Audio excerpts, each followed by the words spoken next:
ఈ మధ్య మణి జన్మయ్య గారు కూడా అక్క ప్రార్థన చేసింది మా కోడల గురించి.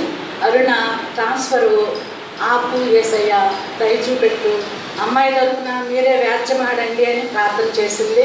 దేవుడు ఆశ్చర్యకరంగా అందరి మొర ఆలకించి, తను చేసిన మొర ఆలకించి, మేము చేసిన మొర ఆలకించి, సంఘం చేసిన మొర ఆలకించి, ఇంటి వాళ్ళ కుటుంబ సభ్యులు చేసిన మొర ఆలకించి అద్భుతకరంగా ఆశ్చర్యకరంగా గవర్నమెంట్ ఇచ్చిన ట్రాన్స్ఫర్ ఆర్డరు దేవుడు ఆపాడు. దేవుడు గొప్పవాడు, ఆయనకు అసాధ్యమైంది ఏదీ లేదు. ఇదివరకు కూడా 4 years బ్యాక్ అప్పుడు డేవిడ్, కిషోర్, ఉదయ్ కుమార్ వీళ్ళంతా కూడా ప్రార్థన చేశారు.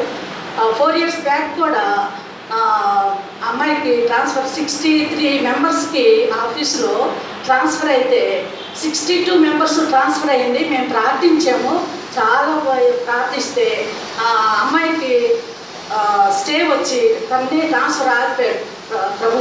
ఎందుకంటే తన పిల్లలు చిన్న పిల్లలు కాబట్టి ఒక ఆర్డర్ ఇచ్చారు, ఈ అమ్మాయిని ఇక్కడ నుండి ట్రాన్స్ఫర్ చేయొద్దు, ఎప్పుడు ట్రాన్స్ఫర్ చేయొద్దు, తనకి ఇష్టమై పోతేనే, ఏ ప్లేస్కైనా సరే తనకి ఇష్టమై పోతేనే ట్రాన్స్ఫర్ చేయండి అని. ఇప్పుడు ట్రాన్స్ఫర్ అయ్యి వెళ్ళిన వాళ్ళంతా తిరిగి వచ్చారు 4 years తర్వాత. ఈ అమ్మాయి ఇక్కడే ఉంది, మళ్ళీ ప్రమోషన్ వచ్చింది, ట్రాన్స్ఫర్ లేదు అని అధికారులతో ఏం చెప్పారో ట్రాన్స్ఫర్ ఆర్డర్ ఇచ్చారు. తనకి ట్రాన్స్ఫర్ అక్కర్లేదు అన్నా కూడా ట్రాన్స్ఫర్ చేశారు. ట్రాన్స్ఫర్ చేస్తే మళ్ళీ మేము ప్రార్థించాం, ఇదేంటి మళ్ళీ ఎట్లయింది అని చెప్పేసి ప్రార్థిస్తే దేవుడు అద్భుత రీతిగా February 5th morning transfer order ఇచ్చారు. తర్వాత ఇప్పుడు తను జాయిన్ అయ్యి అదే ప్లేస్లో తన డిపార్ట్మెంట్లో తను ఇదివరకు ప్లేస్లోనే దేవుడు ఉంచి సంతకం పెట్టి డ్యూటీలో జాయిన్ అయిపోయింది ఫస్ట్ నుండి. కానీ February 5th morning transfer order ఇచ్చారు. తను దేవుడు ఎంత గొప్పవాడంటే February 5th ఆఫ్టర్నూనే తనని జాయిన్ చేసుకున్నట్టు మళ్ళీ తిరిగి అధికారులు ఆర్డర్ ఇచ్చారు, శాలరీ క్లెయిమ్ చేశారు. కాబట్టి మనం ఆయనకి అసాధ్యమైంది ఏదీ లేదు. ఇప్పుడు పాడారు కదా, ఆయనకి అసాధ్యమైంది ఏదీ లేదు, ఆయనే కాపాడుతాడు, ఆయన మొరాలకిస్తాడు. ఆయన చెప్పి నరుడు కాడు మాట తప్పటానికి. మీరు నాకు మొరపెట్టండి మీకు ఉత్తరం ఇస్తాను అన్నాడు. మీరు భయపడవద్దు, జడియొద్దు, మీ ప్రక్కన నేను ఉంటాను అన్నాడు. ఆయన ఎప్పుడు మనతో ఉంటాడు. అద్భుతకరుడు, ఆశ్చర్యకరుడు. ఆశ్చర్య రీతిగా February 5th మార్నింగ్ ట్రాన్స్ఫర్ అయితే February 5th ఆఫ్టర్నూన్ నుండి తనకి జాయిన్ అయినట్టు తిరిగి తనకి ఆర్డర్ వచ్చింది. ఈ దేవుణ్ణి నేను స్తుతిస్తున్నాను, సాక్ష్యం చెప్తున్నాను, ఆయనకు అసాధ్యమైంది ఏది లేదని గనుడు. కాబట్టి ఏదన్నా వస్తే ఆయన మీద వదిలేసేయండి, మీరు ప్రయత్నించకండి. నేను అదే అనేదాన్ని, అవిశ్వాసం వద్దమ్మా, నీకు విశ్వాసం ఉండు, భయపడవకు. గాబరా పడితే నువ్వేమైనా చేయగలవా? ఏమి చేయలేవు. నువ్వు గాబరా పడవద్దు. నువ్వు అవిశ్వాసం అయితేనే గాబరా పడతావు. నువ్వు దేవుని మీద పూర్తిగా ఆధారపడు, ఆయన మీద వదిలేసి నువ్వు టేకప్ చేయండి యేసయ్య, నా తరపున నువ్వు వ్యాఖ్యమాడు. మేము ఇదే ప్రే చేసేవాళ్ళం, మా తరపున నువ్వు వ్యాఖ్యమాడు, ఆ అమ్మాయి తరపున నువ్వు వ్యాఖ్యమాడినందుకు వందనాలు. ఆఫీస్లో కూడా ఎంతమంది వ్యతిరేకంగా ట్రై చేస్తున్నారు, వాళ్ళతో కూడా వ్యాఖ్యమాడు యేసయ్య అని చెప్పేసి ప్రే చేసాము.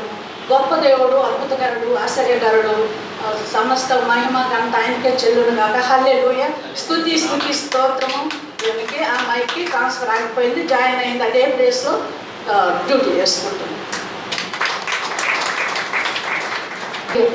హల్లెలూయా. దేవునికి స్తోత్రం అండి. నాకు అవకాశం ఇచ్చిన పాస్టర్ గారికి వందనాలు. లాస్ట్ సండే వచ్చానండి నేను చర్చ్కి. అయితే మండే నేను ఆర్గనైజేషన్కి వెళ్ళాలి. ఫస్ట్ డే పాస్టర్ గారి చేత ప్రార్థన చేయించుకున్నాను. మార్నింగ్ వెళ్ళినప్పుడు చాలా భయంతో వెళ్ళానండి. ఎందుకంటే వైజాగ్ అయితే ఓకే, హైదరాబాద్లో ఆర్గనైజేషన్స్ అంటే హెచ్ఆర్స్ చాలా టఫ్గా ఉంటారు, వర్క్ బర్డెన్ చాలా ఎక్కువైపోద్ది. చాలా వరకు నాకు తెలిసింది ఏంటంటే హెచ్ఆర్స్ చాలా టార్చర్ పెడతారు, వర్క్ ఎక్కువ ఇస్తారు అని చాలా అందరూ చెప్పారు. చాలా ప్రార్థనతో నేను వెళ్ళానండి. అలాగే పాస్టర్ గారి చేత కూడా ప్రార్థన చేయించుకున్నాను. దేవుడు అద్భుతం ఏంటంటే అసలు ఆ హెచ్ఆర్ ఒక ఫ్రెండ్లీగా ఉన్నారండి నాతోని.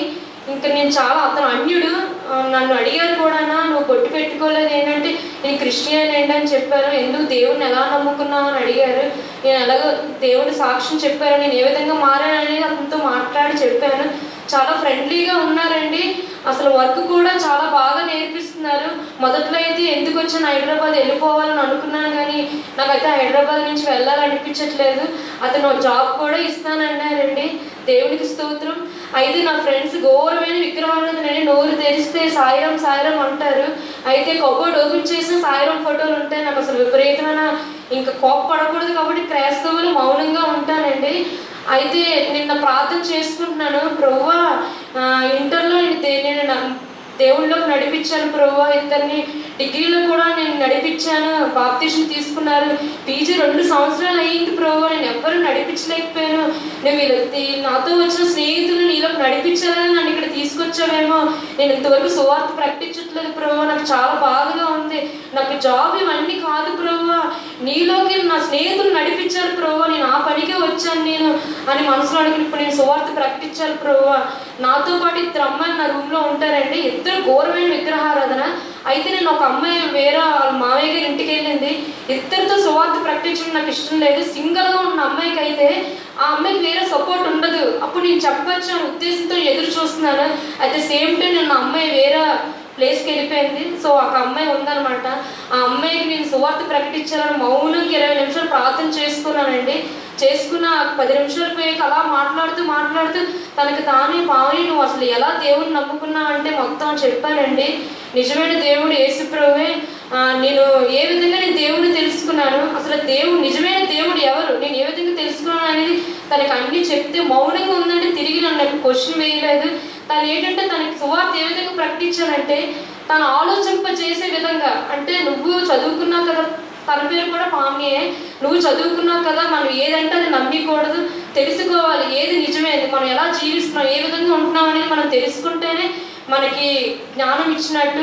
దేవుడు మనకి జ్ఞానం ఇచ్చాడు, ఆ జ్ఞానంతో ఎవరు అసలు మనం ఎలా నడుస్తున్నాం ఏ విధంగా నడుస్తున్నాం అనేది మనం తెలుసుకోవాలని చెబితే మౌనంగా అన్నీ విన్నాదండి. నేను సువార్త ప్రకటించి మౌనంగా ఉండకూడదు. మీరు కూడా నా స్నేహితులు నాతో వస్తున్నప్పుడు క్రైస్తవులుగా మళ్ళీ వైజాగ్ వెళ్ళాలండి. మీ అందరూ దయచేసి నా ఫ్రెండ్స్ అందరి కోసం ప్రార్థన చేయండి. కొన్ని రోజులు అయితే నాకు వ్యతిరేకంగా ఉన్నారు. ఆర్గనైజేషన్కి వెళ్తున్నప్పుడు అయితే ఈ 1 వీక్ నేను శ్రమలు అనుభవించానండి. నా బెస్ట్ ఫ్రెండ్సే, కానీ అక్కడున్న వేరే వాళ్ళతో స్నేహంగా ఉండి నన్ను వారం రోజులు నేను ఏదో రకమైన బాధపడ్డాను అనమాట ప్రాజెక్ట్లో అక్కడ. కానీ లాస్ట్ శుక్రవారం టైంలో మాత్రం వారంగా ప్రార్థన చేసుకుని నేర్చుకొని నేను చాలా ఇదిగా వెళ్ళాను.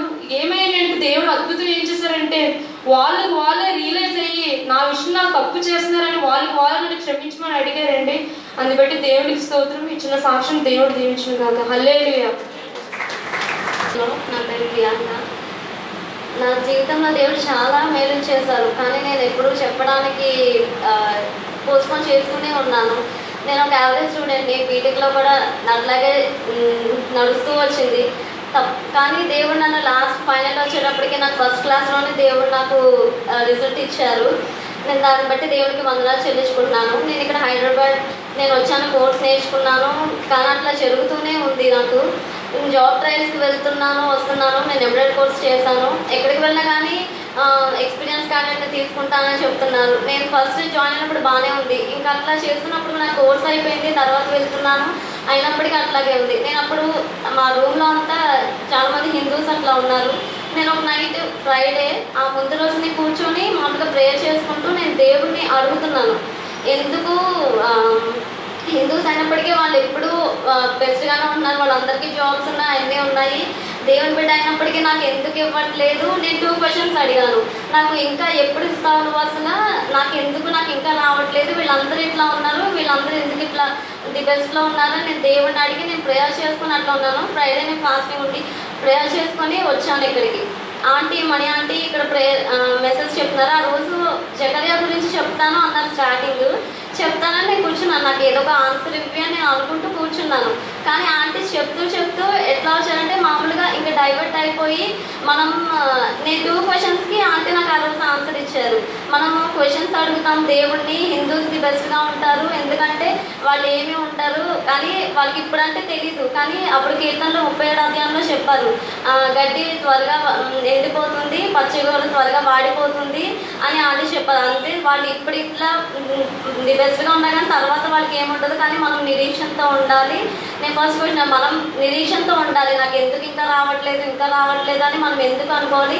దేవుడు మనకి లేట్ చేస్తున్నాడే ది బెస్ట్ మనకు ఉంటుంది. వాళ్ళలో కన్నా ది బెస్ట్ మనకి ఎప్పటికైనా ఇస్తారని ఆంటీ చెప్పారు. నేను ఆ రోజు 2 క్వశ్చన్స్ అడిగిన, 2 క్వశ్చన్స్కి నాకు ఆన్సర్ దొరికింది. నెక్స్ట్ పాస్టర్ గారు కూడా తర్వాత నెక్స్ట్ సండే మెసేజ్ మనకి కాన్సీ ఎట్లా అయితే దేవుని గురించి కేకలు వేసిందో, ఆవిడ వెయిట్ చేస్తూ ఆ దేవుడిని పట్టించుకోకపోయినా కానీ ఆవిడ ఎట్లా కేకలు వేసిందో మనకి అంకుల్ చెప్పారు. నేను అప్పుడు అనుకున్నా, ఓకే నేను ఇట్లా ఉండకూడదు, నేను ఇంకా దేవుడిని అడగాలి, నేను ఇంకా నాలో ఏమన్నా ఫాల్ట్స్ ఉన్నాయేమో, నేను ఏమన్నా సరి చేసుకోవాలేమో నేను ఇంకా అనుకున్నాను. నెక్స్ట్ నా హెల్త్ కూడా నాకు అదే అక్కడ దేవుడు నాతో మాట్లాడి అట్లా నాకు మెయిల్ చేశారు.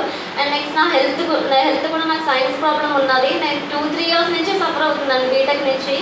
నాకు సరిగ్గా బ్రీత్ రాదు, సరిగ్గా ఏమి రాదు.